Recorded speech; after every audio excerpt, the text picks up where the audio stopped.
After years of suffering through freak shows and medical abuse, Joseph Merrick found a new life of comfort and acceptance, only to suddenly die at the age of 27. An autopsy revealed what had killed him, and the cause was truly heartbreaking. Joseph Merrick kept his hideous face hidden behind a burlap sack. Another thing that's hidden is his actual life story. Don't trust the movie. The truth is even more astonishing. We all know the story of poor disfigured Joseph Merrick, who, as the Elephant Man, lived a sad existence in freak shows. But few people know the entire startling tale. The story goes that unsavory scoundrels put Merrick on display. The true story of Joseph Merrick is far more complicated. August 5, 1862 marks the birth of Joseph Carey Merrick in Leicester, England. It was a working-class existence where Dad toiled in a warehouse and Mom worked as a servant. Mom, however, had a secret. She covered up a physical disability that only affected her and her daughter Marion. As far as Joseph went, he was happy and healthy. Sadly, his life would soon take a baffling and tragic turn for the worse. Around Merrick's second birthday, Mom and Dad noticed something wrong with their son's lips. They'd become quite swollen. Maybe not such a big deal, but worrying nonetheless. The next thing that happened, the parents couldn't easily explain away. A large, disfiguring lump mysteriously appeared on Merrick's forehead. But while the Merricks were dealing with little Joseph, a far worse problem was about to catch them completely unaware. The Merricks didn't have much time to care for Joseph because their other son had a horrible problem of his own. In December of 1870, Merrick's younger brother William came down with scarlet fever. It was a sad holiday season for the Merrick family. They buried William on Christmas Day. Sister Marion Merrick's physical disability was going to have to take a back seat as Joseph's situation deteriorated. By the age of 5, his skin became thick and lumpy. Worse still, it even changed color. Some people described it as looking like the skin of an elephant. This gave Mom and Dad a bizarre idea. They suddenly knew exactly what was causing their son's terrible condition, and it was not what you think. Their child was transforming into something they didn't recognize, and the Merricks now had an explanation. Mom remembered that she had been at a fairground when she was pregnant, and an elephant had frightened her and knocked her to the ground. Okay, it's not exactly scientific, but it did help the Merricks cope. What it didn't help was Merrick himself. His bizarre transformation seemed to have no end. The Merricks watched in horror as their son continued to disfigure. Let's start with his feet. They were both growing out of proportion with the rest of his body. Bizarrely, his arms were out of whack too. One arm was growing out of control, while the other one seemed normal. Their son was looking less like a boy and more like a monster. Joseph himself was starting to fear his own body and could only look to his mother for comfort.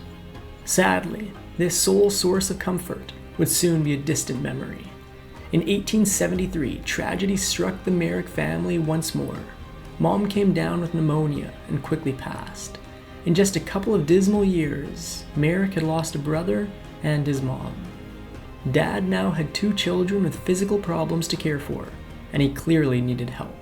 In 1874, Mr. Merrick married Emma Wood Antill, who was his landlord and a widow with her own children.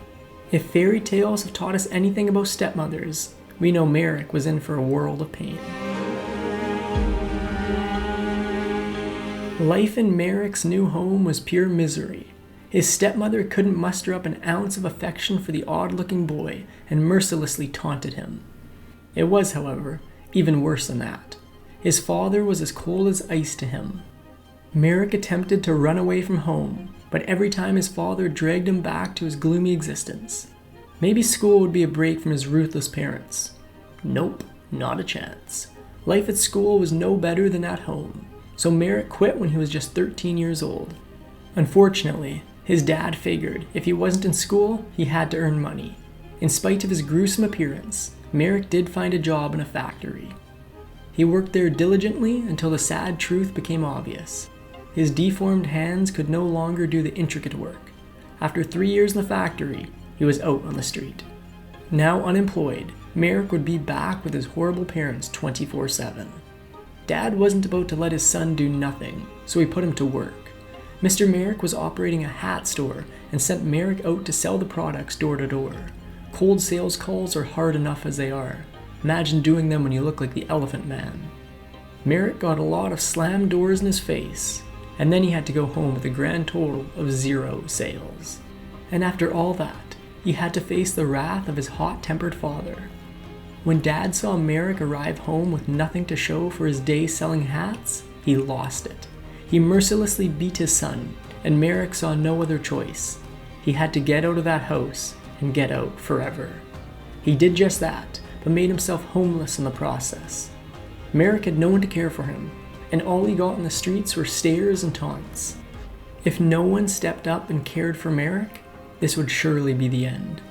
Luckily, Merrick's uncle Charles tracked his nephew down and welcomed him into his house.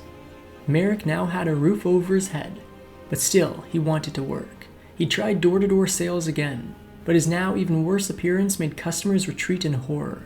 The final nail in the coffin was the city taking away his sales license. Merrick now had absolutely no way to make a living. Well, at least he had a place to sleep. Well, guess what? That was going to. When Uncle Charles started a family, Merrick felt the squeeze and had to leave the house. At 17 years of age, Merrick approached a place he hoped he never would have to resort to, the Leicester workhouse, where poor souls with no hope did labor in exchange for a place to live. Before that could start, however, Merrick had to have a physical examination. There was a glimmer of hope here. Surely the doctor would see that Merrick didn't need to work. He needed medical care, right? After the doctor saw Merrick's physical abnormalities, he shockingly put him in the able-bodied class. This was not good news for Merrick. It meant that the work was going to be mercilessly hard. The hours were long, and the chores were the kind of labor that no one else wanted to do. This new life was more like prison. As if this weren't bad enough, there was something downright evil about the workhouse. The conditions in 19th century workhouses were shameful. In addition to long hours, there was a shortage of food and malnutrition was common. Worse yet, there was punishment. Residents who didn't work hard enough or misbehaved received a harsh beating. Merrick was in a horrible situation, and his body was still transforming. In fact, the latest mutation was close to lethal. Merrick now had a protrusion from his mouth, which, like the rest of him, looked quite hideous. But it was actually much worse than it even looked. He could barely speak nor eat. With little communication and no nourishment, it looked like a sad end for Merrick. Nothing short of a miracle could save him. By some miracle, a doctor at the warehouse saw Merrick's pitiful situation and showed him some mercy. With surgery, Dr. Clement Frederick Bryan was able to remove a good portion of the protrusion from Merrick's mouth. Once the operation was complete, Merrick could speak better and, more importantly, eat. With that problem solved, Merrick resolved to get himself out of the workhouse. His only option, however, would put him at the mercy of some very sketchy people. Merrick had heard that there were human exhibitions called freak shows, and he thought he was freaky enough to join one. He contacted a comedian named Sam Torr, who took one look at Merrick and saw dollar signs. To best exploit Merrick for all he was worth, Torr assembled a trio of managers: Jay Ellis, George Hitchcock, and Sam Roper. We'll soon see how these three men became Merrick's axis of evil. Hitchcock was the first of the trio to take over Merrick's life. When he met Merrick for the first time, he put on his thinking cap and came up with a name for his new oddity. He called him the Elephant Man. Hitchcock was a born salesman and soon came up with his clever slogan, half a man and half an elephant. Yes, Merrick was out of the workhouse, but as a member of a touring freak show, he was about to expose himself to a cruel and dangerous world. Merrick's tour as the Elephant Man was a success, so it was time to hit the more lucrative London market. Hitchcock dumped Merrick onto a man named Tom Norman, who agreed to take on Merrick sight unseen. When Norman did eventually meet Merrick, he staggered backward in disbelief. He was sure there would be no audience for such a horrid-looking creature. Boy, he was wrong. In London, Norman set Merrick on a simple metal cot in a vacant store. He would then assemble a crowd around Merrick's drawn curtain. Norman carefully explained that the Elephant Man was not there to scare them. but to enlighten them. Norman would then pull the curtain back with a flourish. Let's just say there was more horror than enlightenment. This was Merrick's new miserable life, but if there's one thing he had learned, it's that it could always get worse. His still morphing body was about to throw him yet another heartbreaking obstacle.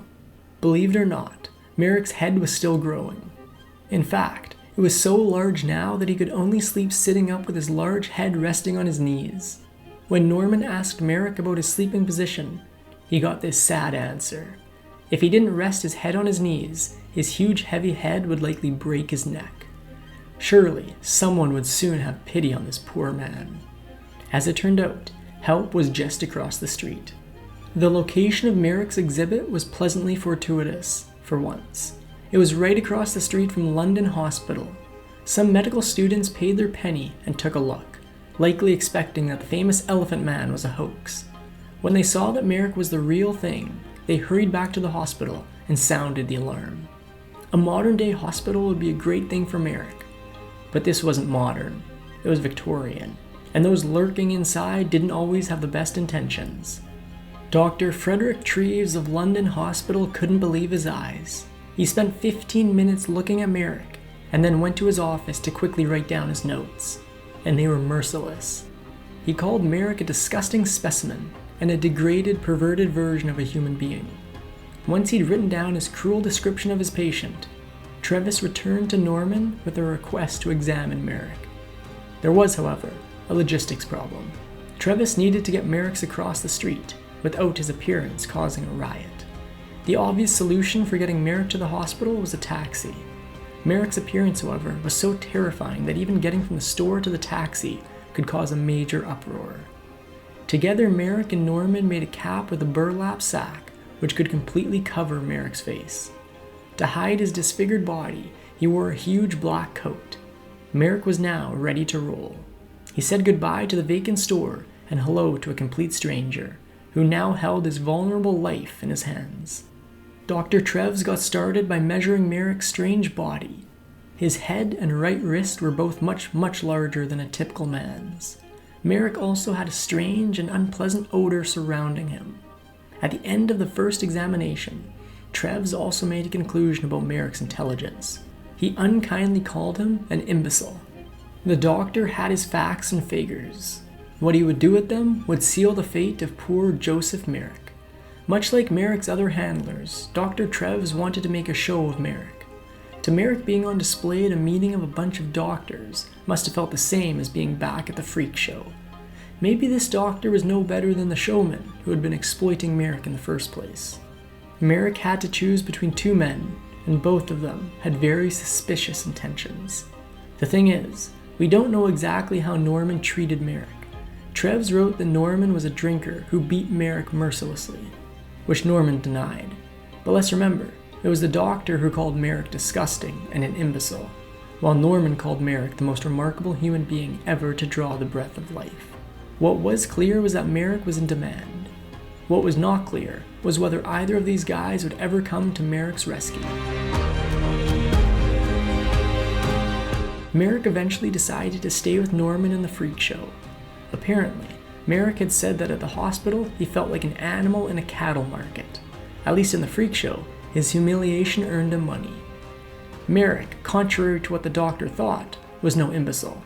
For safekeeping, he kept the doctor's business card in his coat for a rainy day, one that was just around the corner. Merrick's time with Norman was about to come to a grinding halt. Londoners had come to their senses and turned their backs on the cruel and humiliating freak shows. That, however, didn't mean the rest of the country had. Merrick's trio of managers decided that it was time for another tour, and Sam Roper stepped in to arrange it. Again, Merrick was at the mercy of yet another man trying to make a buck from his sad condition. Merrick's tour of the British countryside continued until the tide turned once again. The entire country had now decided that freak shows were in bad taste. This was good and bad news for Merrick. On the plus side, the public now cared about the dignity of people they once called freaks. The downside was that Merrick now had no way to make a living at all. Once again, Merrick's manager decided on the next move. Sadly, It was one that would take Merrick into an entirely new kind of danger. Merrick's manager's new idea was a European tour. For his entire life, Merrick had known only England, so Europe was going to be a new and terrifying place. The hope was that the taste for freaks in Europe had not changed, but they were wrong. Freak shows were out of favor there too. At least Merrick had a manager to help him get back to England. Well, it didn't quite turn out that way. Yes, Merrick had a new manager, but this guy suddenly felt stuck in a strange country with a ghastly looking man and no way to make a buck. This enterprising manager did two things to fix his situation, and neither of them were good for Merrick. First, he robbed Merrick of his hard-earned savings. Next, he completely abandoned poor Merrick in Brussels. Merrick was in a foreign land where he didn't speak the language. He had no way to make money and no way to get home. Things were not looking good for Merrick. Through his own sheer determination, he managed to get on a train to a city where he knew there were ferries to England. The train trip went off without a hitch. The ferry, not so much. Because of his horrifying appearance, they wouldn't let him on the boat. England was just across the water, but it might as well have been a million miles away. There was only one other option, and if that failed, it was game over. Merrick knew that there was just one nearby city that had ferries to England. His fear was that they wouldn't let him on there either. He had to put those doubts aside and just go for it. He got another train and arrived in Antwerp. Here he had some luck for once and managed to get on board. Of course, getting back to England was just the first step. He had no idea what kind of reception to expect back at home. The truth was, England was only going to be marginally less frightening than Europe. Merrick had no money, no place to stay, and any moment he spent on the street ended in public harassment or a riot. With rising dread, Merrick approached another workhouse. The London workhouse took him in, but the next morning, Merrick got a rude awakening. They shoved him back on the streets. The workhouses had a rule. You could only belong to one at a time, so Merrick had to return to his original workhouse in Leicester. Sadly, he had absolutely no way to get there. Merrick was in serious trouble now. He managed to get to Liverpool station where he could catch a train. Sadly, his appearance and suffocating odor prevented him from getting any help. What he got instead was a crowd that quickly grew frenzied. But as the mob was covering Merrick in Liverpool station, his angel suddenly appeared. A kind officer saw the trouble Merrick was in and valiantly swooped in to rescue him. The frantic Merrick couldn't speak, but he did reach a shaking hand into his pocket and produced a card, the one he'd saved for a rainy day. Later, a cad pulled up in front of Merrick, and Dr. Treves stepped out. Treves quickly took Merrick to London Hospital, where attendants gave him a much-needed bath. Again, Merrick was under Treves' complete control.